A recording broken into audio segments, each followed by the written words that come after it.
Hello guys, good morning to all of you. I hope आप सब बहुत अच्छे होंगे। चलिए शुरू करते हैं अपना आज का करंट अफेयर सेशन अपने टुडे मोटिवेशन के साथ। Education is the most powerful weapon which you can use to change the world. तो ये कहा है नेल्सन मंडेला ने। तो एजुकेशन सही में बहुत पावरफुल टूल है। अगर आपको किसी की ज़िंदगी बदलनी है ना, सच में आप बदलना चाहते हो तो उसे एजुकेट कर दीजिए। इसके अलावा और कोई दूसरा चारा नहीं है, ठीक है। आप किसी को एजुकेट कर दीजिए, आप वो खुद अपने आप कैपेबल हो जाएगा अपनी ज़िंदगी जीने के लिए। इसीलिए एजुकेशन पे पहले टाइम से भी और अभी भी बहुत एम्फेसिस किया जाता है, ठीक है। चलिए बढ़ते हैं आगे। First question, who become the national ambassador of TV free India campaign. तो इसका सही आंसर हो जाएगा डॉक्टर दीपा मलिक, ठीक है।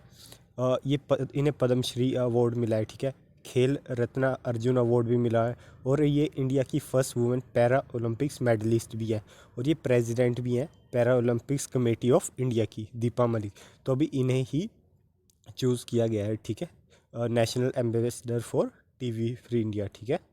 और ये जो कैंपेन था, ठीक है, द टीवी मुक्त भारत कैंपेन, ये प्राइम मिनिस्टर नरेंद्र मोदी जी ने 2018 में लॉन्च किया था, ठीक है। तो इस चीज़ का ध्यान रखेंगे। और वर्ल्ड टीवी डे मनाया कब जाता है, तो ये मनाया जाता है मार्च 24 को, ठीक है। टीवी की फुल फॉर्म होती है ट्यूबरकुलोसिस, ठीक है। आप देख सकते हैं ये है Deepa Malik. Next question, who conferred the national sports award 2022 and national adventure awards 2021। तो ये दिए गए हैं प्रेसिडेंट ऑफ इंडिया के द्वारा, ठीक है, राष्ट्रपति भवन में, ठीक है। मैंने आपको इनके बारे में पढ़ाया था लेकिन आज फिर रिवाइज कर लेते हैं, ठीक है। तो प्रेसिडेंट द्रौपदी मुर्मू ने कंफर्म किया है award national sports award, national adventure award, ठीक है। तो टेबल टेनिस जो प्लेयर है ना, शरत कमल अचंता, इन्हें मिला है मेजर ध्यानचंद खेल रत्न अवार्ड। ध्यान रखेंगे आप, मेजर ध्यानचंद खेल रत्न अवार्ड मिला है टेबल टेनिस के प्लेयर शरद कमल अचंता को, ठीक है।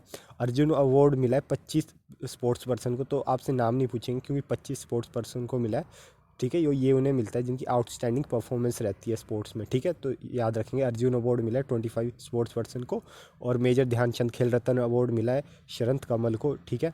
और 5 कोचेज़ हैं जिन्हें द्रोणाचार्य अवार्ड मिला है रेगुलर कैटेगरी में और 3 कोचेज़ हैं जिन्हें मिला है लाइफ टाइम कैटेगरी में, ठीक है। तो याद रखेंगे ये भी कि द्रोणाचार्य रेगुलर कैटेगरी में मिला है 5 लोगों को और द्रोणाचार्य लाइफ टाइम अवार्ड मिला है, कैटेगरी अवार्ड मिला है 3 कोचेज़ को, ठीक है। और ध्यानचंद अवार्ड मिला है for lifetime achievement in sports and games विली, ये भी 4 पर्सनस को मिला है। किसे किसे, अश्वनी, ठीक है, धर्मवीर सिंह, बीसी सुरेश एंड नीर बहादुर, ठीक है। तो इन 4 लोगों को ध्यानचंद अवार्ड मिला है for lifetime achievement in sports, ठीक है। तो ये भी आप ध्यान रखेंगे।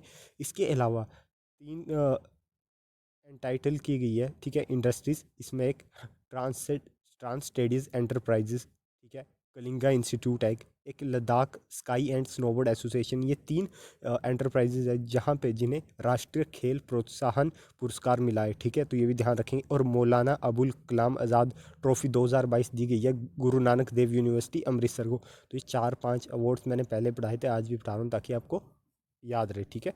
ध्यान रखेंगे, ठीक है। फिर से एक बार इन अवार्ड्स को रिकॉल कर लेते हैं, ठीक है। हमने क्या बात करी, टेबल टेनिस का अवार्ड मिला हुआ है। टेबल टेनिस के जो प्लेयर हैं शरद कमल अचंता, उन्हें मिला मेजर ध्यानचंद खेल रत्न अवार्ड। अर्जुन अवार्ड मिला है 25 स्पोर्ट्स पर्सन को। 5 कोचेज़ को मिला है Dronacharya award in regular category and 3 coaches को मिला है लाइफ टाइम कैटेगरी में, ठीक है। Dhyanchand award for lifetime achievement मिला है 4 स्पोर्ट्स पर्सन को मिला है, ठीक है। और इसके अलावा ये 3 आपको मैंने बताई, ठीक है, ट्रांजिस्ट इंडिया एंटरप्राइजेज, ठीक है, Kalinga institute and Ladakh sky and snowboard association, इन्हें मिला है राष्ट्रीय खेल प्रोत्साहन पुरस्कार। और मौलाना अबुल कलाम आज़ाद ट्रॉफी 2022 की मिली है गुरु नानक देव यूनिवर्सिटी ऑफ अमृतसर। तो ये चीज़ें आप ध्यान रखेंगे, ठीक है। Next question, who will become the first women to referee a men's world cup. तो मेंस वर्ल्ड कप में जो आजकल फीफा वर्ल्ड कप चल रहा है मैन का, आपको उसमें बताना है कि पहली वुमेन रेफरी कौन बनी है। तो इसका सही आंसर हो जाएगा स्टेफनी फ्रैफर्ट, ठीक है। तो आप ये देख सकते हैं, ये है स्टेफनी फ्रैफर्ट, ये फ्रांस से हैं, बिलोंग करती है और ये पहली वुमेन बनी है जो कि फीफा मेंस वर्ल्ड कप में, ठीक है, जो, ठीक है, तो ध्यान रखेंगे जो रेफरी बनी है, ठीक है। और ये जो भी ग्रुप ई का मैच होगा जर्मनी और कोस्टा रिका के बीच में, उसमें ये रेफरी बनेगी जो आज मैच होने वाला है, ठीक है। तो इस चीज़ का आप ध्यान रखेंगे।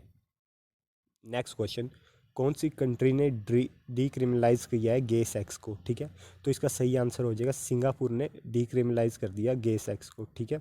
लेकिन इन्होंने डीक्रिमिनलाइज तो कर दिया, लेकिन उन्होंने कोई ऐसे इक्वल राइट्स नहीं दिए वहाँ के जो गे लोग हैं कि वो दो सेम पर्सन आपस में मैरिज कर सकते हैं, ठीक है। ऐसा वहाँ पे अभी उन्होंने कोई ऐसा राइट नहीं दिया है, बस आप इतना ही ध्यान रखेंगे, ठीक है। जो पार्लियामेंट ऑफ सिंगापुर है उन्होंने डीक्रिमिनलाइज तो किया, लेकिन एक ट्विस्ट भी था कि जो एलजीबीटी कम्युनिटी है, ठीक है, उनके लिए उन्होंने कॉन्स्टिट्यूशन को अमेंड तो किया, लेकिन उनकी जो फुल मैरिज इक्वालिटी है ना टू सेम सेक्स कपल को, उसे ब्लॉक कर दिया गया है, मतलब कि वो मैरिज नहीं कर। इससे पहले सिंगापुर में क्या था कि कोई अगर गे है, ठीक है, मतलब ठीक है, और अगर वो सेक्स करते हुए पाए जाते हैं तो उनके लिए 2 साल की जेल थी उन्हें, ठीक है। ये सेक्स वॉज क्रिमिनलाइज, ठीक है। लेकिन अभी ये चीज़ हटा दी गई है, ऐसे डीक्रिमिनलाइज, लेकिन उन्हें कोई इक्वल मैरिज राइट नहीं मिला है एलजीबीटी कम्युनिटी को कि दो सेम सेक्स कपल एक साथ रह सकते हैं। जैसे कि एक उनकी मैरिज की डेफिनेशन में अभी भी वो जो उनकी मैरिज की डेफिनेशन है पर्टिकुलर उनके रूल ऑफ लॉ में, वो है मैन एंड वुमेन की, कि वही मैरिज कर सकते हैं, सेम कपल अलाउड नहीं है, ठीक है। तो इस चीज़ का आप ध्यान रखेंगे कि अभी गे सेक्स किसने अलाउड किया, तो वो किया है आपका डीक्रिमिनलाइज किया है वो आपका सिंगापुर ने, ठीक है। आप ये देख सकते हैं यहाँ भी, ठीक है, ध्यान रखेंगे। चलिए बढ़ते हैं आगे। Next question, S&P global rating lowered India economic growth forecast to for current physical year. तो S&P जो ग्लोबल रेटिंग एजेंसी है उन्होंने इंडिया की इकोनॉमिक ग्रोथ कितनी प्रिडिक्ट करी है अभी, तो इन्होंने करी है 7%, ठीक है, तो ध्यान रखेंगे। और इससे पहले जो ग्लोबल रेटिंग एजेंसी है मूडी है ना, उन्होंने भी 7% करी है, ठीक है, तो ध्यान रखेंगे। नेक्स्ट क्वेश्चन, वो कौन सी कंपनी है जिसने साइन किया एक्टर जानवी कपूर को एज ए उनका ब्रांड एम्बेसडर फॉर इस peanut buttress and gummies range. तो इसका सही आंसर हो जाएगा सफोला 55, ठीक है। आप देख सकते हैं जानवी कपूर को जो मैरिको लिमिटेड कंपनी है, मैरिको लिमिटेड उनका ब्रांड है सफोला 55, उन्होंने साइन किया है जानवी कपूर को, ठीक है, एज ए उनकी ब्रांड एम्बेसडर, ठीक है।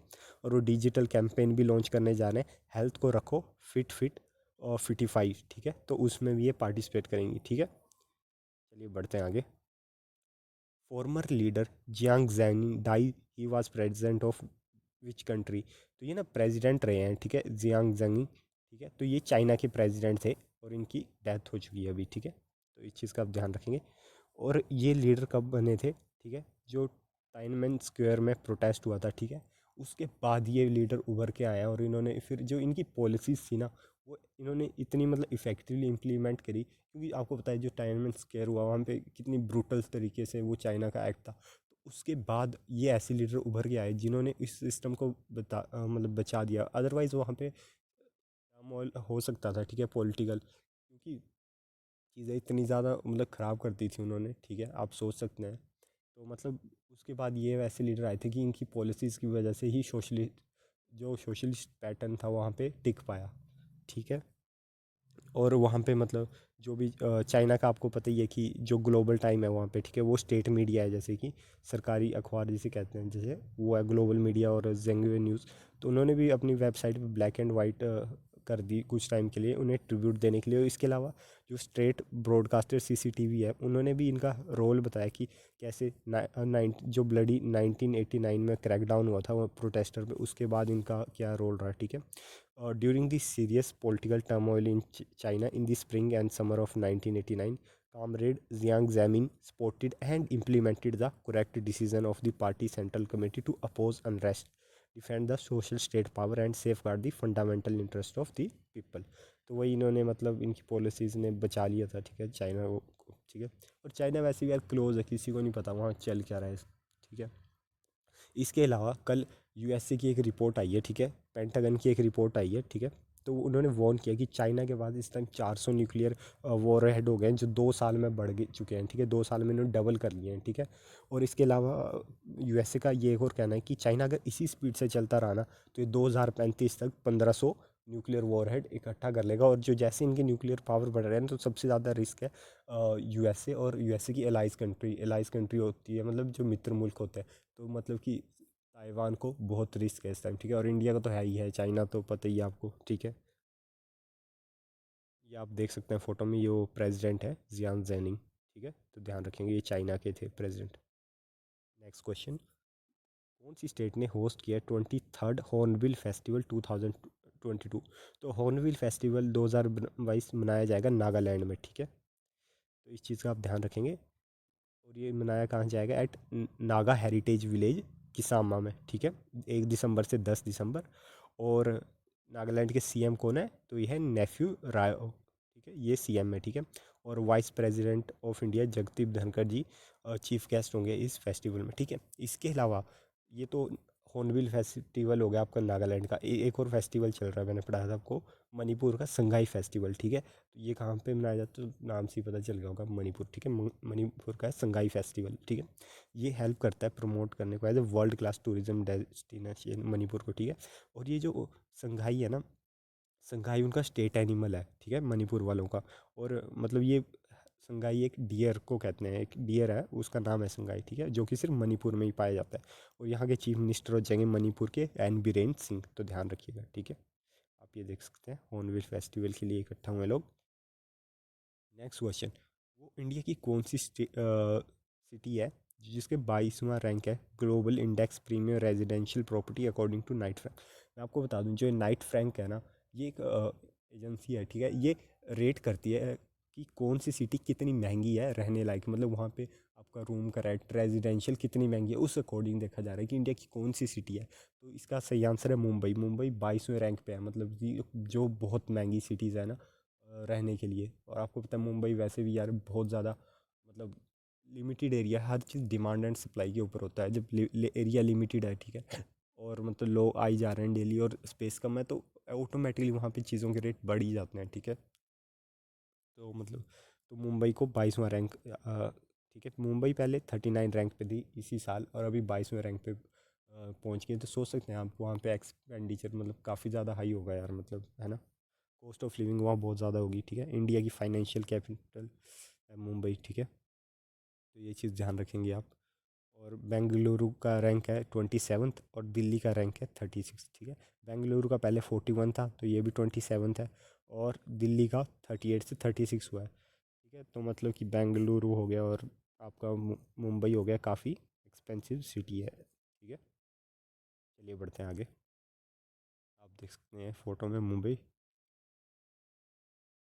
नेक्स्ट क्वेश्चन, कौन सा प्लेटफॉर्म है जिसने जीता है best tech initiative of the year at the Dun and Bradstreet business excellence award 2022? तो इसका आंसर है मंथन प्लेटफॉर्म ने जीता best tech initiative of the year, ठीक है। ध्यान रखेंगे, Manthan platform won NSEIT the best tech initiative of the year at the Dun and Bradstreet business excellence award on 29 November 2022 during an event. कहाँ पे हो रहा था? मुंबई में, ठीक है।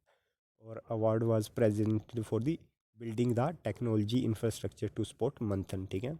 आपको प्लेटफॉर्म दिखा देता हूँ, ये वो मंथन प्लेटफॉर्म, ठीक है, रिसर्च एंड इनोवेशन, ठीक है, तो ध्यान रखेंगे। So guys thanks for watching the video, ठीक है। अगर आप शेयर करना चाहते हैं तो आप शेयर कर सकते हैं, ठीक है। और मिलते हैं कल सुबह 6 बजे अपने करंट अफेयर सेशन में, तब तक टेक केयर।